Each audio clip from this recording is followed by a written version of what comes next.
All right. Welcome back to Michelle and Mickey's Performance Podcast. Michelle, I saw you did the Waikiki Rough Water Swim, right? It's Waikiki Rough Water, or is it just the Yeah. Rough Water Swim?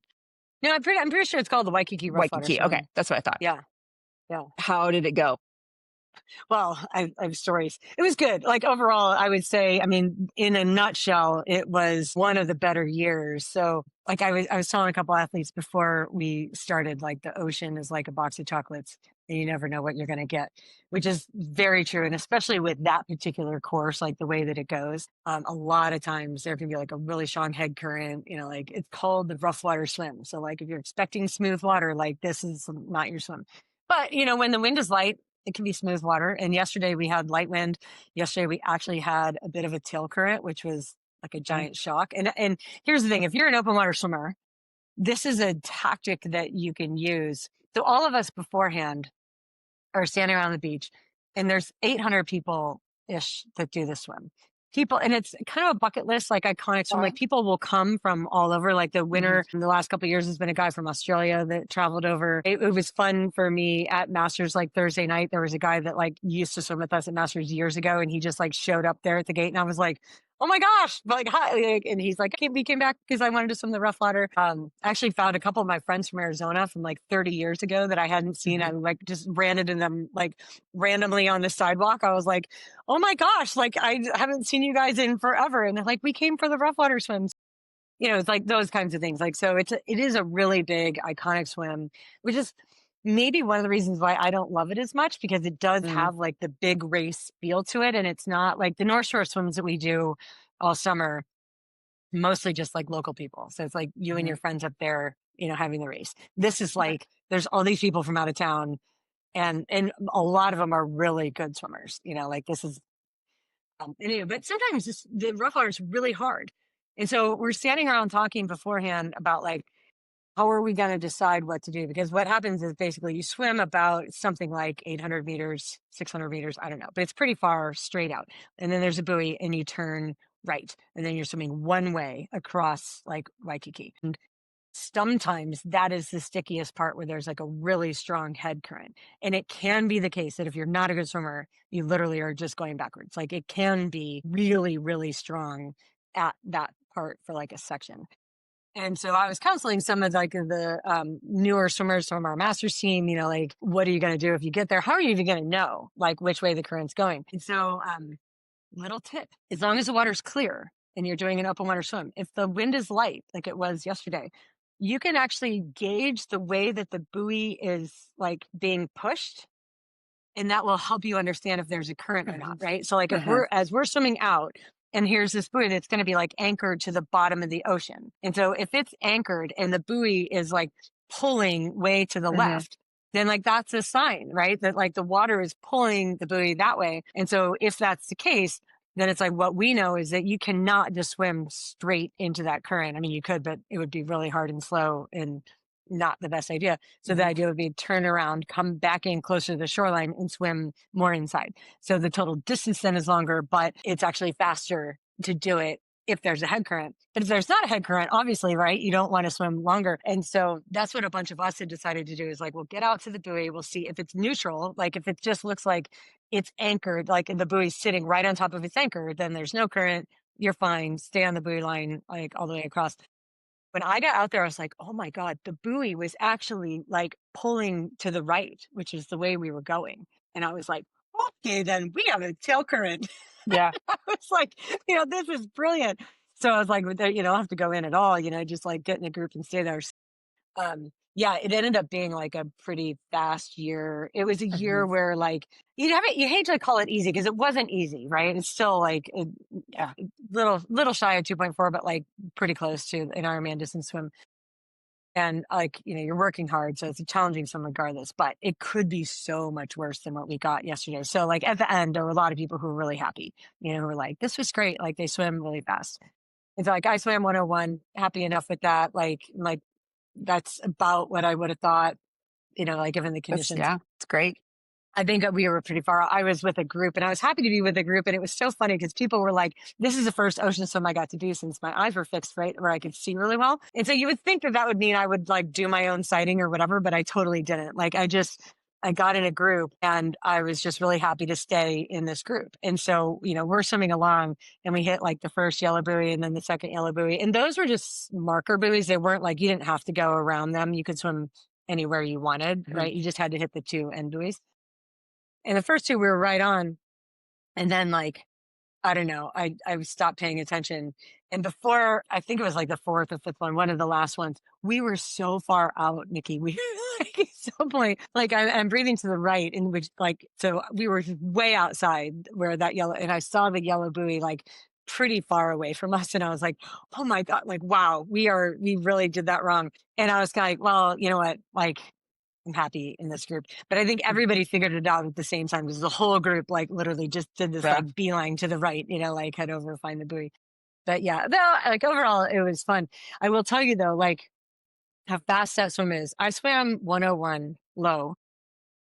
I was like 279th or something like that overall, right? That's Out of fast. 800 Yeah. something people, so it's just like there are 270 something people that swam. I mean, probably 250 people that went under an hour on that Wow. day. And the fastest people, like I remember it back in the day, like it was, I don't want to say it wasn't that hard to win your age group, but like I could win my age group 10 years ago. I won my age group there. Now, even the older age groups it was 52, 50, like the women that were 60 to 64, there's a 51-minute effort to Wow. win the age group, 60-year-old Wow. woman. And so my friend who was from Arizona, I doubt anybody is listening from Arizona, but if you are, you will know exactly what I'm talking about. I got out of the water like, and the thing is, you have to like, yeah, like so I've been working as hard as I could for an hour, and then you get up and you're running on like deep sand, for not that long, but it's like long enough. You're running to get to the timing mat, and so as soon as you cross, you're like, right, and I'm in that state still of Mhm. like I was 3 seconds across the line, Mhm. and she's like, my friend from Arizona, Michelle, I swam 52. Was just like, my hands are on my knees. It's just like, That's congratulations. You know, yeah. Like, I was just thanks. like, How, wow. I mean, it was really a fascinating, and the reason that I share that is because it's so like not Hawaiian style and not like mm, in my like current peer group yeah. to like I feel like I have a lot of really fast friends here, like friends who are way faster than me swimming. And they win everything all the time. And they take it in stride in a way that's like humble might be the word. Like where if you talk It's to them, you would never know like that they were a yeah. badass. And then like they Yeah. go and they do really well. And you're like, oh wow, I had no idea like she was that fast. And like, but like it made me realize because like literally this woman didn't stop. I finally Yeah. just was like, okay, I gotta go. Yeah. It was like it made me think like if you're in your 60s and still like just absolutely obsessed Mhm. with like what I Like want to do is be like are you focused on like how was your process and how was your your mindset when you were doing it? Did you feel like you were swimming well? Did you feel like you were stretched out? Did you feel like your core was connected when you're swimming? Like were you happy? Did you like look around at all? Did you and I did you feel have like it's still fun? possible to like do well. Yeah, like did you enjoy and the thing is, like, it really brought like I remember because like this is a woman that like I trained with when I was in my 20s and she was in her 30s. And now here we are, like I'm in my 50s and she's in her 60s. And I remember thinking while I was out there, like I was working as hard as I could. I was enjoying myself. And I had the thought halfway through, like, this is my life. Mhm. Right. This Yeah. is what I get to do. This is who I I yeah, get yeah, to yeah. drive for a half an hour and like be in this beautiful place and like get to do this and it's so cool. And and I'm like grateful to like have the health to be able to do it and to like know a lot of people there and have it be social and fun and like and if Yeah. you win, great. Like that's like cool. But like even if you don't, Yeah. Yeah. there's so much value like to doing it. And like I don't know, I just felt like um I felt like I'm grateful that my local group here is less obsessed with that kind of thing. Especially because it was like we had a tail current. Yeah. Right. You know what I mean? Like, Right. so Yeah. everybody went fast yesterday. Yeah. Yeah. You know what I mean? You're like, anyway, I don't know. It just was an interesting juxtaposition to me about like, and I wondered, like, I mean, she's clearly got longevity if she's still doing it, like at that age. But I just kind of feel like the pressure that you put on yourself, like, so what happens? What if you would have swam 54? Right. Like, you know, How would would you you be have been like devastated? Yeah. devastated? You know, like, are you sad then? You know, like, I don't know. Yeah. Well, It yeah. was an interesting dynamic Yeah. Yeah. And I at don't the want end. to talk too much to provide too many generalizations. I don't know where this person is from in Arizona, but there are definitely places in Arizona where the vibe is not, it's like the opposite of Hawaii vibe. And I think I can say that Yeah. because I've spent a little time in places in Arizona, and I've spent 3.5 years in Hawaii doing my PhD. And yeah, um, the vibe in Hawaii is very chill and laid back and like community and experience and Yeah. appreciation, right? And in Arizona, certain places in Arizona, it does not seem to be that way, right? Yeah. It's a It one was such a upman, and yeah, That's yeah, what it was. I mean, and I just thought, wow, I think that if I was still in the mindset of that sort of like perform or else, or like driving, yeah, the yeah, like a striving, it felt like, and the thing is, and I don't know, like maybe it still is very healthy striving, like on this, but I feel like I'm understanding the difference between like healthy striving and unhealthy striving. And I feel like it was a good reminder for me that the majority of like my peers here in Hawaii are on the humble, healthy, striving path of like, yeah, we do this because it's fun. And here's the thing, like they're really fast. So it's not like, I think where people maybe sometimes think is that like, oh, well, if I'm not striving I'm like as not, hard as I yeah, can or in like a really unhealthy, obsessive way, then that means I'm not going to be able to perform well. And that's like, there's not evidence that that's true, no, right? Like, yeah, there's a lot of evidence that when you are relaxed and happy and like just letting pursuing your go, craft and like yeah, trying, yeah, and like trying to yeah, perfect your craft, really, then it's like that's where your good performances are going to come. And like the time just like is what it is. yep, Anyway, yeah, absolutely. No, I totally that agree. Yeah, was an yeah, interesting observation for me. yeah, I bet. Anyway, Yeah, so yeah, on to our topic of the day. yes, Like in a big picture way, what Mickey and I want to talk about today is like if you're an athlete and you're training regularly, consistently, with purpose, with intent, like are you getting the most from your training? Right? Like are you and like, A, how do you know if you're getting the most from your training? If you don't think you're getting the most from your training, like why is that? Who are the type of people who are getting the most from their training? What habits and practices do they have in place that allow them to do that? And maybe this conversation then will help give you like some insight or some ahas into yeah, how to yeah, improve. And so I'll yeah. start with this, and because it'll just be an interesting thing for us to riff on for a little bit. I remember this is probably a decade ago. It was a while ago.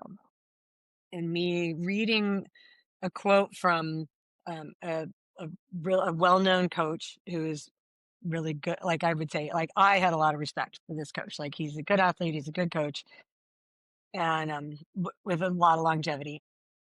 And it was like within a conversation online, like it used to be when Twitter was cool. I was like, well, I'm dating myself, right? But like that, so for 10 years ago. But like when you could watch the conversation between like smart people on Twitter, right? Where they would write back and forth. And so you would just watch the conversation and be like, what are they talking about? And it felt like it was cool. Like you could be a fly on the wall, like Hmm. watching these people interact and trying to understand like Hmm. what are they saying. And these coaches were talking about athletes improve, like doing training that they're improving from. And then another coach wrote in and said something about it was sort of, I wouldn't say like making fun, but like it was sort of a derogatory comment, but like, yeah, like so many athletes just like all they do is go make themselves tired, Mm, right? Like you're just making yourself tired and you think that that's the way. right, But then like there wasn't the follow up on that. Cause at the time I was like, oh, tell me more about that. right. Right. Like what's the difference between like, because somehow in my mind, I definitely still had it that like, and I still do to some degree, that like there will be key training sessions that are going to leave you tired. And so like I really wanted to understand, what does this coach mean? It seemed like he was against like making yourself tired Mm. because it wasn't aligned with the goal of making yourself better. But like in my Mhm. mind, I'm like, oh, I don't know. I mean, I feel like a lot of like, Mhm. it can be the case that training that makes you tired results in at some point making you better. And so I feel Mhm. like if we want to riff on that, because I feel like now I Yeah. understand that in a way that I Yeah. didn't 10 years ago. How would you interpret that statement? Is your training and we can phrase it like this: is your training making you better, or is it just making you tired? Right. Yeah. I mean, yes, and I totally agree. I would have wanted to know what that coach meant as well. I I mean, from my own experience, I did like to be tired. I really I did. liked it Right. too. Yeah. So, I think we were probably trying to escape something else. It's I just mean, like why maybe we like I to mean, be just tired.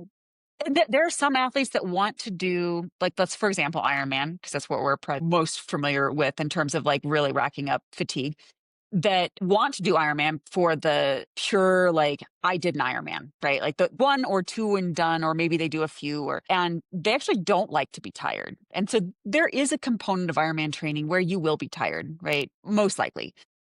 However, I do think the training should be making you better, whether that's faster, stronger, more efficient, getting to the line faster than the last time you got to the line of the same course, right? Different courses, different conditions, or yeah, making you a better athlete. And so I agree with that coach. Like there are athletes that I think, either are training for because they're obsessed with the fatigue and they think more is better. More can be better, but it depends. We'll get to that, right? And the athletes that are, I'll use the phrase like winning training, right? Versus winning or performing in races.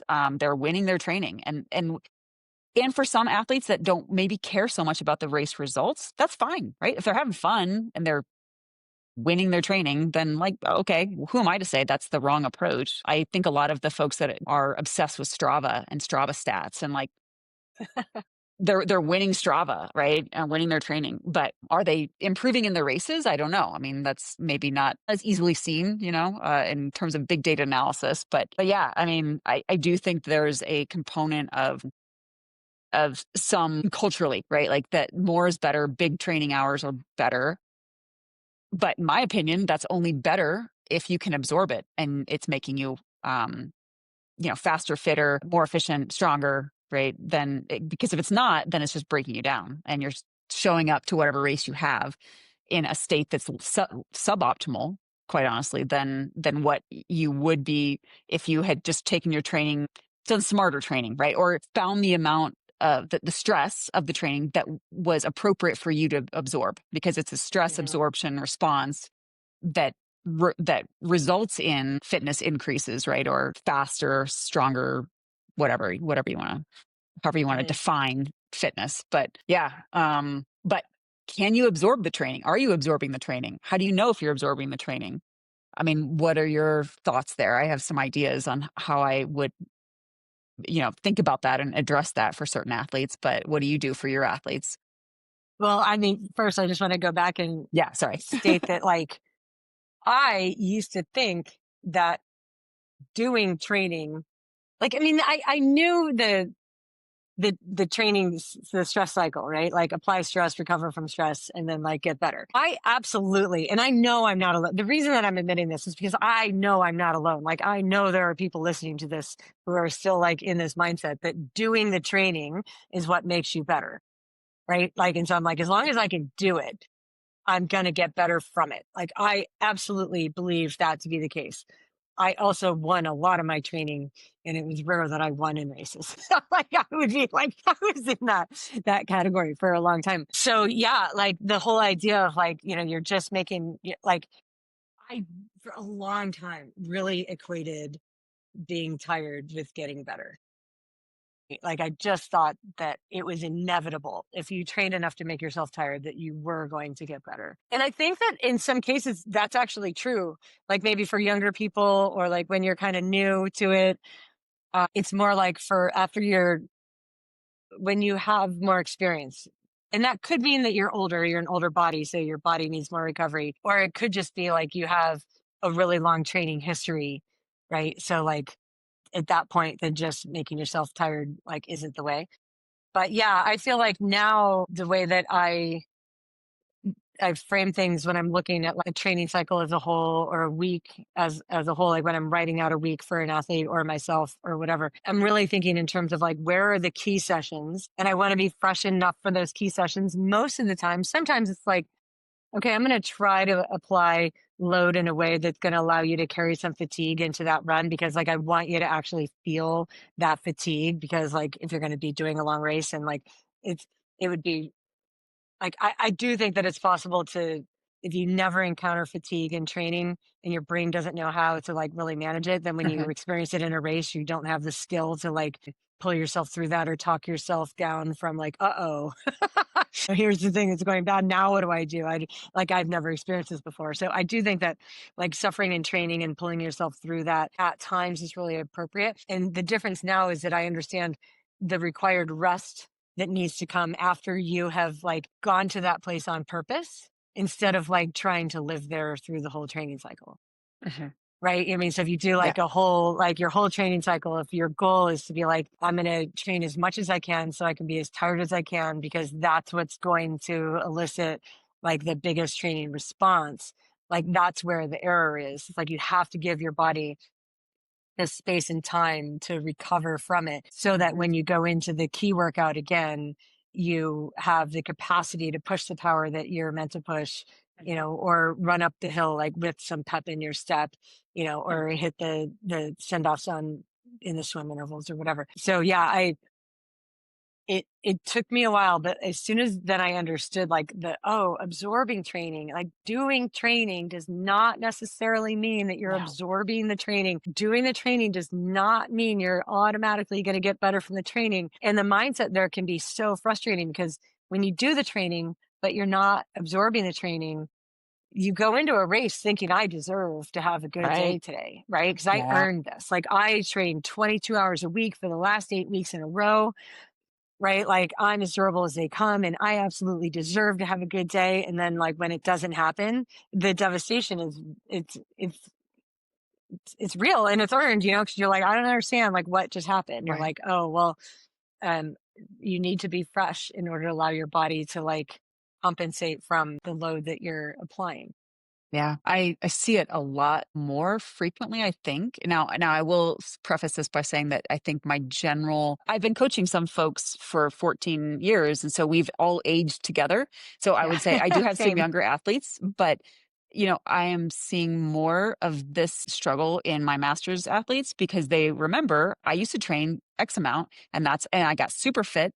But the key component is like, yeah, but when you were 34 or 24 or whatever, however, that's a whole nother topic of like people using ages, and ages really don't mean a whole lot anymore, right? I mean, it really is hormone status. What's your hormone status? And, when did you transition? And if for men, right, like there's a slow decline and reduction of testosterone. For women, it's perimenopause, menopause, and there seems to be a fairly big fall off in terms of the slowdown, right? Or but bringing it back to here, your ability to absorb the training. So it's not just age; it really has it's more complex. However, and there's underlying health, which we'll probably touch on. So the issue is like, well, I'm training, maybe I've modified a little bit, but I still expect to be able to train the way I used to or somewhat similar, and therefore I'm going to make the same progress. But the key component is they're not absorbing the training as they used to. You have to, and there are ways to tweak it. And this is getting a little bit off topic, but it really does revolve around, are you absorbing the training? And as we transition into masters athletes and older athletes, it's really fundamental. Like that if there's anything that people should be focusing on, it's not the training, it's the absorption. So what are you doing? It's all the other support mechanisms around your ability to recover, absorb, and get faster, fitter, stronger, or slow down less. And that at some point is the reality, So I know that in our culture, we want to like that there's I don't know, faster as a master, which is something I've been wanting to write about, right? That everyone can be faster as a master. And there's like, well, it really depends. It Yeah. depends on a lot of How things. fast were you when So you were 30?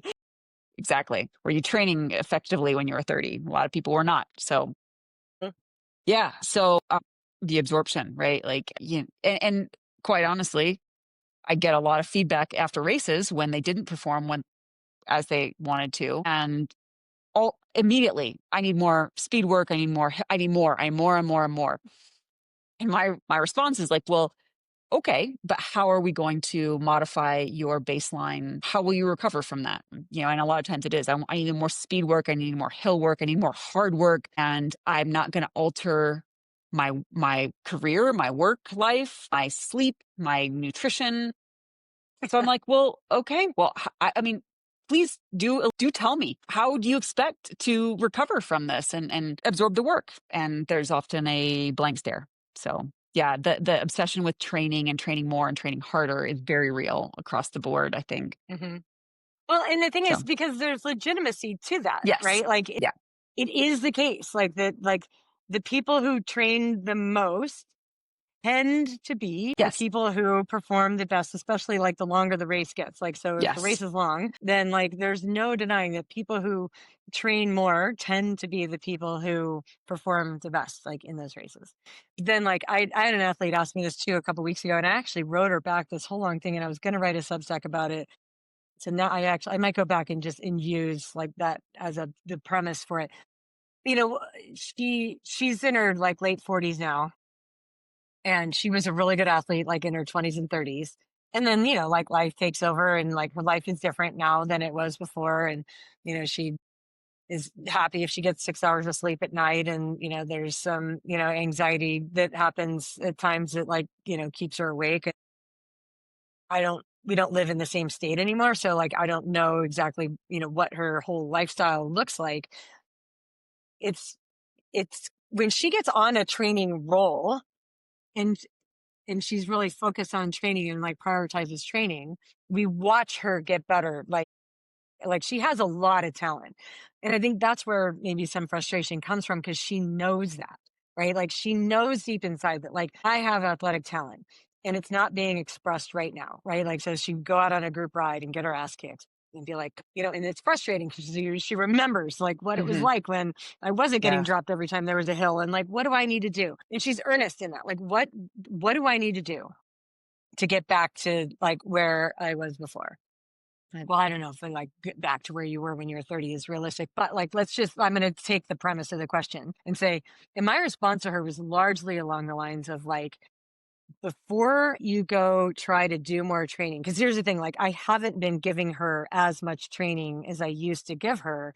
But the reason for that is because even the training that I'm giving her seems like it's really like the max that she's capable of absorbing because of the job and the Hmm. sleep cycles and the, all of that. And I know her well enough to know that like if I give you more, like it'll just be frustrating for you, because then there's going to be a lot of red on your calendar. Like you won't be able to do it. You'll feel like you're failing. So it's like, in order to, if you want to train more, which is a worthy goal, then like you have to be in a state where you can absorb that training, and that's health, right? So it comes down to like taking care of the things that make you healthy, and that's physical health, also mental health and emotional health, Yep. right? So like the sleep thing is absolutely non-negotiable. Like if you're not absorbing your training, where do I say, if you hear yourself, you're listening to this and you're like, I think that's me. I don't think I'm absorbing my training. Where do I start? Number one, and I would die on this hill, get 8 hours of sleep, figure it out, Hmm. go to bed. Yeah. And usually that's go to bed earlier, like Oh yeah. there's Yeah. nothing on Netflix that you should stay up till 10 p.m. watching, right? Like just come home from work, make your dinner, do your things, like put in the load of laundry, do whatever you need to do, clean the kitchen, but then like go to bed, stop watching Netflix, go to bed, stop scrolling, go to sleep, turn the Hmm. lights off. Yeah. It's just so easy. Anyway, like the sleep thing is number one. I say it's easy. I know it's not easy for all people, but like it's like start there. Once you're sleeping better, your mind is probably going to work better through the day, right? Which means you can then like plan ahead better.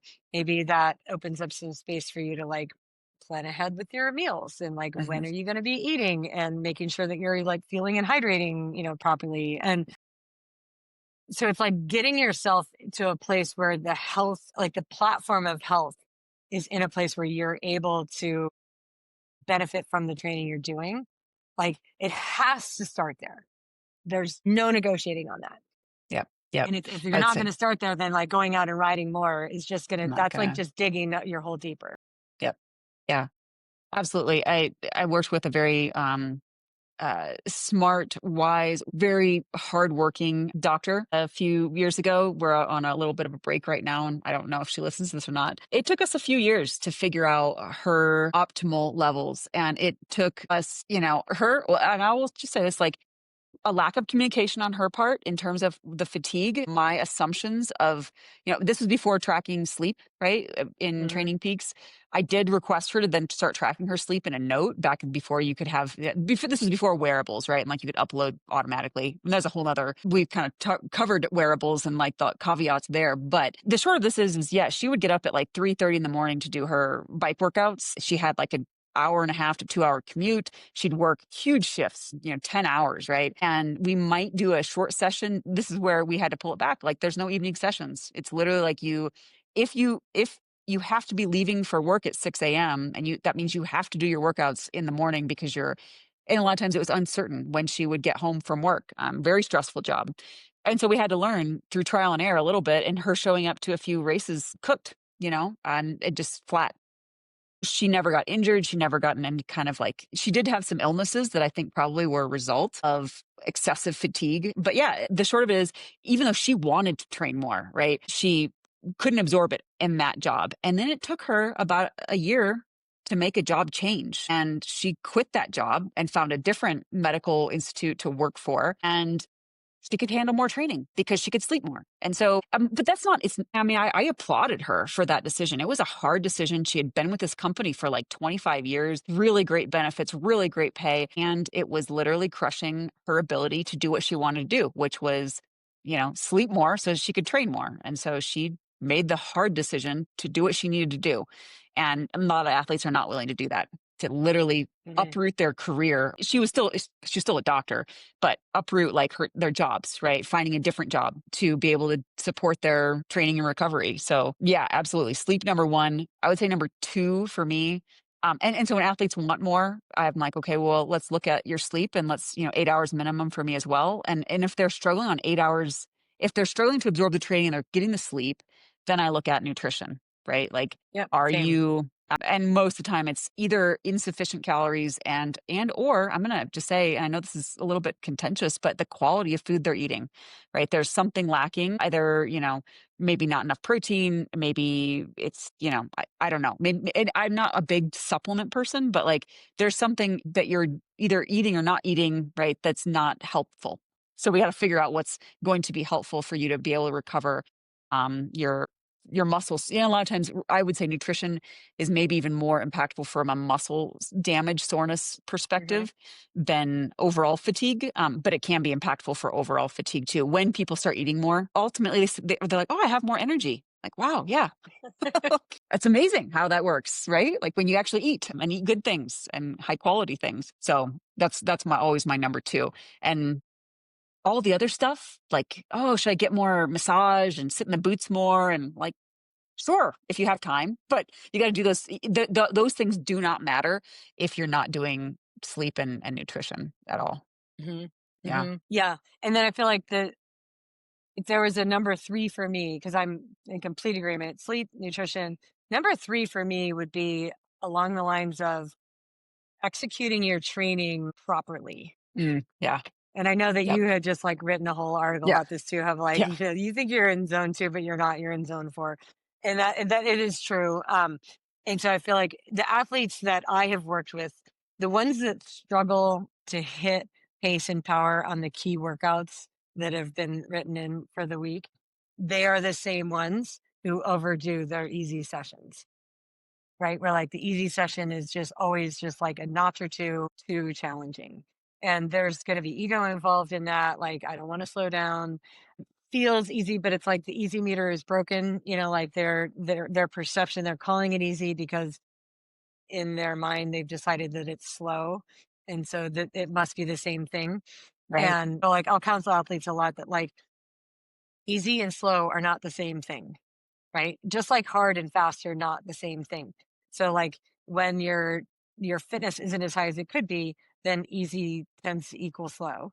But like you get some professional athletes who are like they can legitimately go easy and their pace is not slow. I mean, it's Mhm. relatively slower than they could be going. It's always going to be slower than you could be going. Right. But just like that, like what's your definition of slow? How are you Yeah. defining slow? And anyone who's obsessed with pace like that is going to have a hard time typically like slowing down. And if that's the case, and so your easy workouts are always moderate to hard, then it's like when it's time to do the key workout, and those are the ones that actually really do help you improve. Like once you recover, like if all you ever did was easy workouts, you're not likely to improve, right? But the easy workouts support the hard workouts, and the hard workouts, once you recover from them, that's how you're going to improve.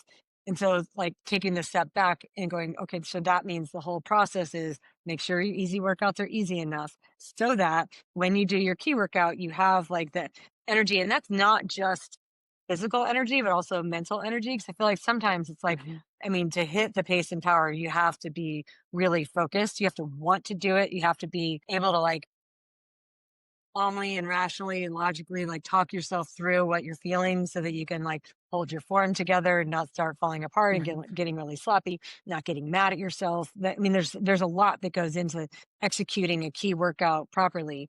But then it's not just that. Then you have to go home and recover from that. So you make sure that you're feeling it right, that you're bringing your whole system down so you recover from it. And I feel like that lends itself into what we had mentioned in the beginning. We were going to talk about like the habits of the successful Mhm. athletes, right? And so when I think about the athletes that I've worked with over the years who have benefited greatly from the training that they are doing, they're the athletes that really pay attention, right? Mhm. So like they're paying attention to how they're feeling on their easy sessions, how they're feeling on their harder sessions.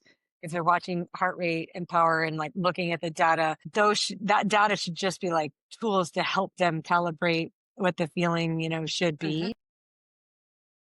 be, paying attention to what the breathing feels like and all that. Those athletes that pay attention to it, what they can then do is analyze the key workout that didn't go as well as they wanted it to, or like that we wanted it to, how it should have. Like, I thought I was going to be able to hit those watts, for 8 times 4 minutes, but I could only hit it for the first five. In the last three, I just totally lost it. So then it's like, okay, why is that?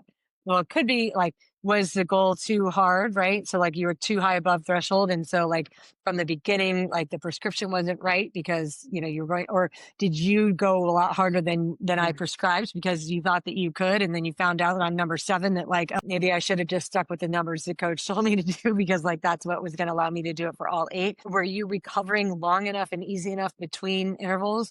Were you fueled well enough, before and during that workout so that you had enough muscle glycogen to do it? Did you have a super stressful day at work? And so mentally you are focused on the thing that your coworker said to you that's still eating at you, and you feel like you're failing or underperforming in another area of your life that you aren't able to let go. And so you brought that with you into that workout.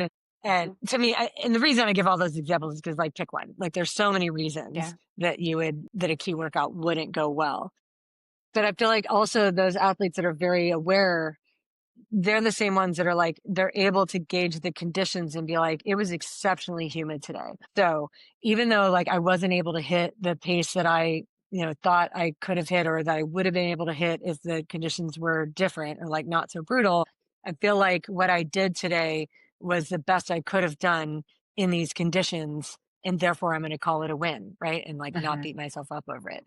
And so that's like the mature athlete mindset where they're able to really pay attention to all the variables that went into, and then maybe even diagnose for themselves. So like a lot of times that's our job, right? So like if you're the athlete, you're aware while you're doing the workout of like what's going well, what's not going well, then ideally you're writing those notes in to Training Peaks because like that's what helps your coach understand too, like what's going on. And we may see something. So even if you think that you've got it diagnosed for yourself, if you write those notes in for us, there's a possibility that we might just agree with you and be like, yeah, that was likely it. We might also have other insights that are more Mhm. objective. Sometimes it's hard to see like the forest for the trees, like when you're in it. And so we're looking long term. And like, I can't tell you the amount of times that I've been able to point out to an athlete like their long term growth, like the 3 months ago, so if they're beating themselves up over a workout,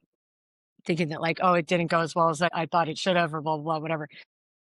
And then I'm able to go like, yeah, but like in June, there's zero chance you would have been able to do this, Mm, right? So there's still like, we're still on an upward trajectory here, and like you're still performing better, or like look at the growth that you have, mhm, shown over the last couple of months. And sometimes I'll write back and be like, oh yeah, you're right. Like I was only comparing to like last week. I wasn't comparing to, 3 months ago. And it's like, sometimes that's our role, is to, but the writing notes part is super critical too. Not only for I mean, it is important for your coach, because like we're not there with you. So like we can't feel what you're feeling. So to understand your perspective and how you're looking at it is important for us to be able to help you more, but also just for yourself. If you're writing it in, and tell me if I'm, this is what I do. And so you can let me know, like, if I'm a unique bunny, I might be.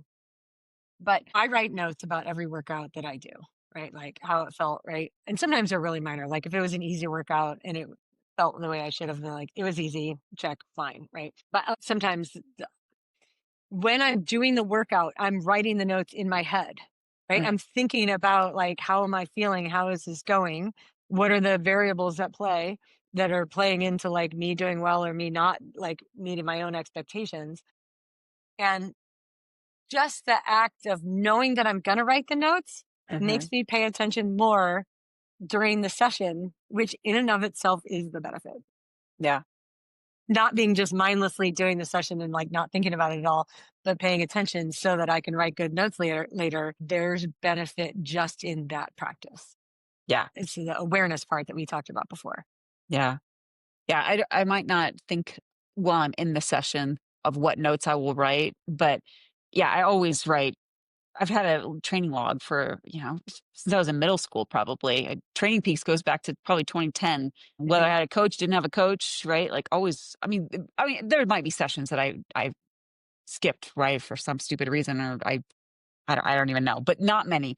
I would say I, always wrote how it felt at least. And now Training Peaks makes it easy, right? Like you can give a little smiley face and a perceived effort after you upload your data, or even if you just manually put in like, oh, I did this for an hour. You're not even uploading your data. You can still put in your perceived effort. It's super easy. And then, yeah, certainly for workouts that there were any GI issues or bonking, or, always putting in like what I ate or what I didn't eat. And I'm lucky, knock on wood, that I don't have those issues, but a lot of athletes do have those issues. And so a coach can help problem solve that if you put in like, what you ate beforehand, what you ate during, what the issues were. I advise all my athletes that go over 90 minutes, because that's kind of the general trend of like when you're going to blow through your glycogen. And that's really assuming you're in zone two, really. If you're above, if you got VO2 max for 90 minutes, like you should be having calories. So, Nobody's doing VO2 max for 90 minutes without calories, even with calories. But well, yeah, no, I mean like the session's 90 minutes, but you have VO2 max in the session. Yeah, no, nobody's doing yeah. VO2 max for 90 minutes.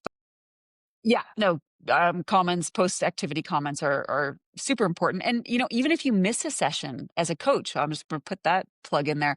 Why did you miss it? Is it because of your energy? Is it because you ran out of time? Was it poor planning? Did you not want to do it? Like, let your coach know why you missed the session. Like, not putting anything is not helpful Yeah, because there's for a the coach. really big difference between like, I didn't do it because my kid was sick and I had to go to school and pick my kid up, right? And so like my whole day got interrupted. That's a totally different scenario than like, I didn't do it because I feel like there's a virus coming on, right? Or I didn't do it because I'm absolutely exhausted from the last three Right. days.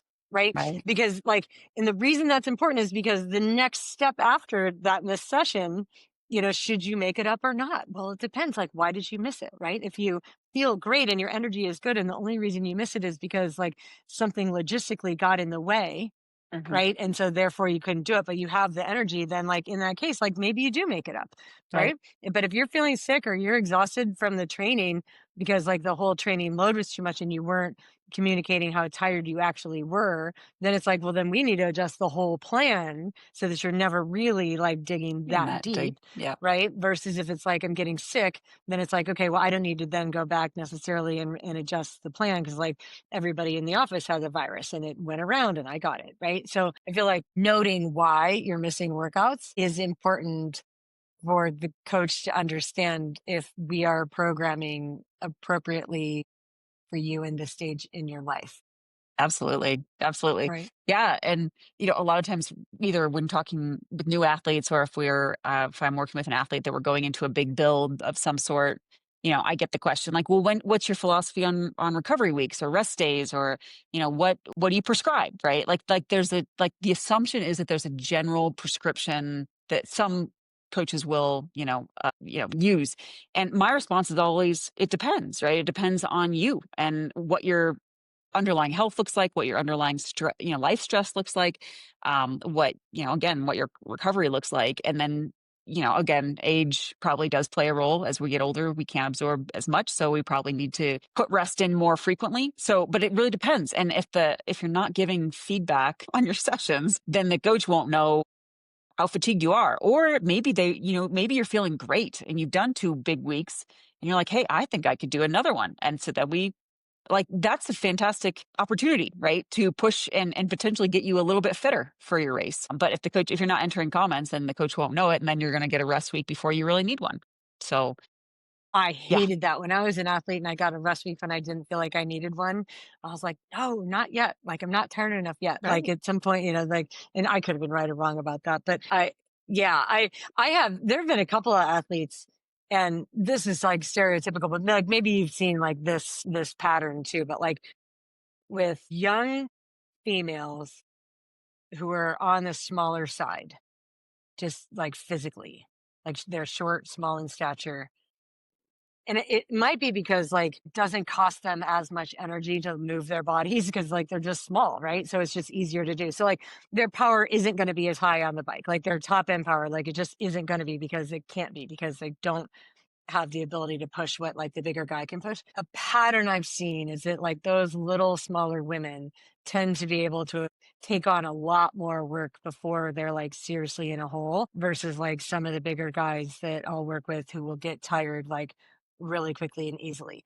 And the reason that that's important to know is because like, well, like for that younger gal, if I'm watching her training and like she's still like felt great, and like and I'm looking at like the heart rate and the power and the pace and like everything's check, check, check, and she's saying she feels good and on the file looks good, then like I'm not like I'll give an easier day here and there, but like I'm not going to go a full on rest week just because it's week 2 or 3 for her. Right. Like if Right. she's still on a roll, like we're going with it. But like with the guy, it's like if I know that, okay, you know what, if we keep pushing through here, the hole he's going to dig is going to take us a longer time to get out of than we want to. I might give like a preemptive rest day and be like, look, you know what, you just did like 3 bigger days in a row.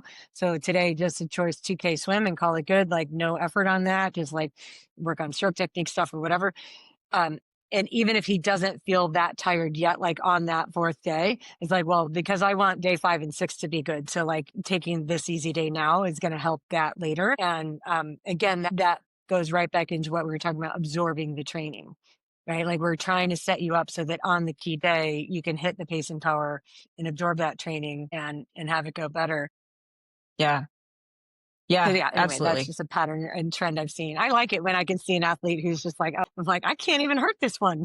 Like, what? I like, she will Uh, not get tired. I don't, not, interestingly, well, so I don't try to think of athletes. I'm sure I have worked with athletes in that profile, and you might be right. I don't have quite as much data there, maybe a couple, but what I have a lot of data on is actually not being fatigued from the training, but being fatigued from life. And I have a lot of athletes that, they've just got a lot going on and they've got stressful lives. And a lot of times that determines when we have to rest. And they hate that, right? Because it forces us to accept that there are things outside our training that we are influencing us, whether it's big job changes, whether it's divorce, whether it's loss of parents, right? It's kids being sick, whatever it might be. A lot of times I will build semi rest weeks around athlete travel, right? That they have work travel and they know they're not going to be able to get in the same volume. So we might have to tweak stuff. It's like maybe we can't do a full 3 week build, right? But we'll do like two weeks and a moderate week and then go into a rest week when they're traveling, right? And so, yeah, I mean, that very clearly influences how much training you can absorb is outside training stress. So yeah, and again, we have to accept that or we have to change it. There's two options really. And we can moderate and like do our best, working with a coach, right? To help I mean, a coach's job is to help you figure out what's going to work for you, right? They may have philosophies, right? Michelle and I have philosophies around, proper training and how we would, modalities and what works. But ultimately, it's like applying that in a way that's going to work for the athlete and in their life as it is currently. Hopefully, maybe the stress will change down the road. Maybe it'll get better. Maybe it gets worse, right? And so you're always evolving, the training stressors to get the most out of yourself in that moment, right? In whatever stage of life you're in. So yeah, it matters. That's where Yeah. I guess I'm going. And a lot of times, and I don't know how you do this with your athletes, but for my athletes and always the way I've coached, now training peaks, you can drop in notes, right? Like, so an athlete can say, I've got only 2 hours today, or I've got no time today, or I need a day off. Before they had notes, the note capability, I always dropped in commitment tab on Mondays. And that's where the athlete would communicate to me. And I have Monday, Tuesday, Wednesday, Thursday, Friday, Saturday, Sunday. And like, they'd write in like what either preferences are, like masters on Tuesday, Thursday, or they'd write in Monday, all work meeting, can't work out, or I can do a big day on a Wednesday, right? That's where they would communicate to me what they could do on the week. And that would vary, depending on what they had going on. And I kid you not, like getting people to fill out commitments is like pulling teeth. I just did a breakdown recently of like, you know, what do who is entering commitments? And it was pretty eye opening. Like it's not very many of my athletes that are writing commitments. And I know other coaches will, I mean, I won't name any names, but what is it? How do I want to phrase this? Like coaches, a business coaching, like how to develop your coaching business group thing. And they had an expert on that basically said you should streamline all your schedules so that everyone's doing swims on Tuesday, Thursday, or whatever it might be. Everyone's doing track on Thursday. Everyone's doing, and you're basically applying a very similar structure to every single athlete. And I was like, I've never done that. And I will never do that because it will not work. Right. Like, I don't know. So do you do that? I'm sure you probably take into consideration like what your athletes have going on and when they can train and what they can do. Right. I mean, whether Yeah. have, yeah. Yeah, I think usually what I yeah. do, like my process on that is it like, especially when a new athlete comes on board, like in their initial paperwork, it's like, give me like a basic week that you think that, because most of the time, like they've been training some on their own. So it's kind of like, what are you used to? What group workouts do you like to jump into? What are we working around? And, so they'll tell me, here's my time available, or like, this is what I have. The master's group I swim with on Tuesday, Thursdays, or whatever, right? And then like, so I write myself a little note, like in Mm, the coach's notes, like where I use those coach's notes a lot. And so I write down like what their basic week schedule is. And then my instruction to them is like, I'm going to work off this basic work week for you, just structure wise, and then I'll write in the details. And then your job is when something is changing about it, and it could change in either way. It could change. I'm traveling, and so I'm going to have less time available, or my boss is coming into town, and so I'm going to have less time available, or it's a holiday week. This week I have more time available. mhm. Let me know what those things are, and then I will modify the training accordingly. But it's funny because sometimes an athlete will come to me and they have like their thought about, and this is a lot like with swimming, right? Where they just like, they only want to swim twice a week or whatever. And like, I really want them to swim 3 times a week, depending on their goals. But like, if they want to get better at swimming, like I just think 3 times a week is mandatory. Mhm. And so in the back of my head, I'm not telling them this, I'm telling you this. So if you're listening, now you'll know my secrets. But like, I'm always thinking like, okay, where can I sneak in the third swim, right? Like, I'm just going to start scheduling it in there, not every week, but like every other week until they kind of get used to it. And then before we know it, they're swimming 3 times a week and it's just normal for them. And so I'm like so like, I will do like little things to Yeah, little like tweaks. Yeah. manipulate what they think they want to do.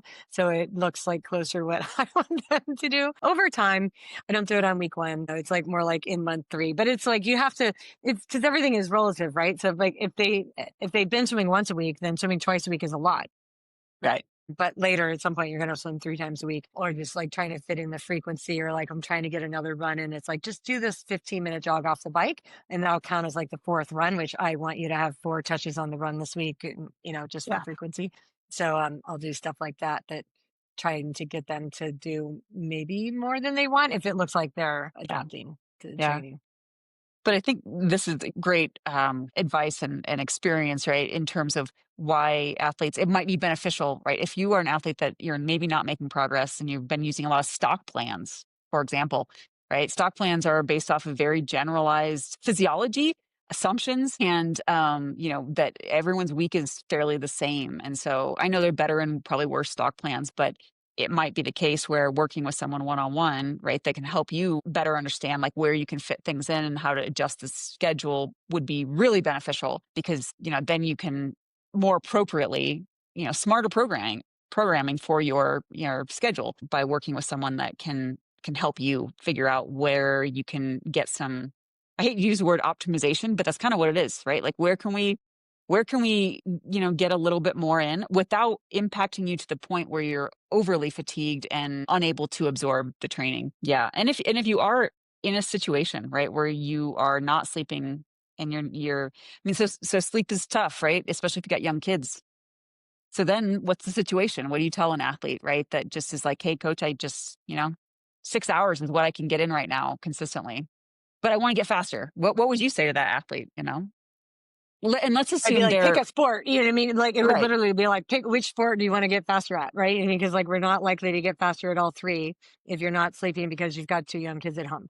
So then it's like, well, do you want to prioritize like, this one or that one, or can we like put the bike on hold for now and really just like, swim and run? Or maybe biking is the easiest thing because you have a trainer at home and so you can sneak in those workouts, like more frequently or whatever. But I never push back on an athlete who says that they slept in and skipped a workout Me if too. they Yeah. you know what I mean? Like Yeah. especially when it's like they know they need more sleep. Like I needed more sleep today.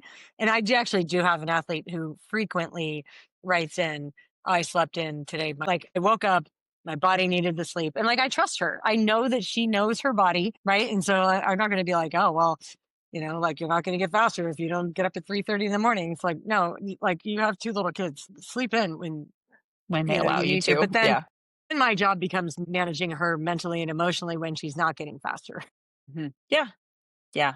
Yeah. Comes like that my job like shifts to that like let's be realistic and like yeah you're probably not going to be as fast as you were before you had two kids if you don't have the time to train, and it's really unfair to compare like where you're at now with where you were 10 years ago when your whole life is different. Right. Absolutely. The Yeah. acceptance and what I often, depending on the athlete and where they're at, like it's not that you have to give up on the goals, right? Or the desires that you have, but the timeline may have to shift, right? Like you can't make as fast as progress if you cannot get the training in, the recovery in, the absorption in, right? Or you can't get the training in because you can't absorb it, So then we have to, like, yeah, Michelle said, you either giving something up or just we have to kind of come to terms, right? With again, if anything, it's like just embrace the process, right? You can still do the things. You might not be able to do as much as the things you want to do. Maybe you want to train longer hours, but you just can't. Enjoy what you have right now and embrace what control what you can and let go of what you can't. Letting go, maybe that's the key here, right? Of you got to let go of some of the gripping of the desires that you want for yourself in terms of podiums or paces or power Mhm. or finishing places, but you can still do the thing and you can still get really good at doing the thing. It may just take a little bit longer if you're not able to, you know, prioritize. Or it's like find something else to like about it that doesn't Right. involve like like that pace or Yeah. whatever. So like let's finish with this. We've been going for Yeah. like an hour. Yeah. And let's finish with this. And this is like people can follow along if they want because I have a little dilemma right now. And so if you're watching on YouTube, I'm going to show you my blank wrist here. You Um, see the tan line there? Okay, so yesterday when I was swimming the rough water swim, like it's a running beach start, mass start, and it's aggressive. I mean, these are fast, aggressive swimmers. Like it was the most boxing match that like I haven't been in a boxing match like that in a long time. And I felt my Garmin get kicked off or pulled off or mm, whatever. Like I just felt it like my wrist was free. And I was like, oh, there it goes.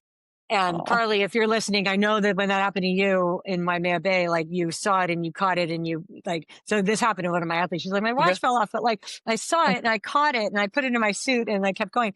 But like at this start, like the water is super murky and like there were just hundreds of people around and it was a mosh pit boxing match. And I was like, there's no chance that even if the water was clear, I might have like really tried. I was like, the water's not even clear, and Yeah. it's enough Behind white you. water behind me. Yeah. So I was like, and so then I spent the next, like, I don't know, 10 minutes probably, right? Like while I'm still swimming and like trying to get myself in a groove, being like, boy, this is an expensive swim. Yeah. Yeah, that'd be And my then, thought. and then I was like, wait, what if I didn't get a watch? What if I didn't get a new one? Mm, You know what I mean? And I gave myself the what if I didn't? What, you know, like, I mean, for a long time, I swam without a yeah. Garmin. Right. Yeah. And like I used a pace clock, and like, so there isn't a pace clock in my pool, but I did buy a pace clock, like a little mini digital one back when my eyes started going bad and I couldn't see my Garmin anymore. I bought this pace clock digital one because I thought maybe that'll help.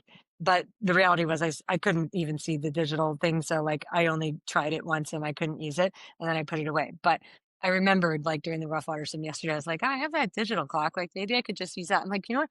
Maybe I'll go back to like a Timex Ironman, like the one that Yeah. doesn't even do GPS, and it just like has the time on it. And that way I could like time things. Like, do I really need to know like how long I went? Like, I'm like, maybe I don't even need to know. Like, maybe it's fine and I can just try it.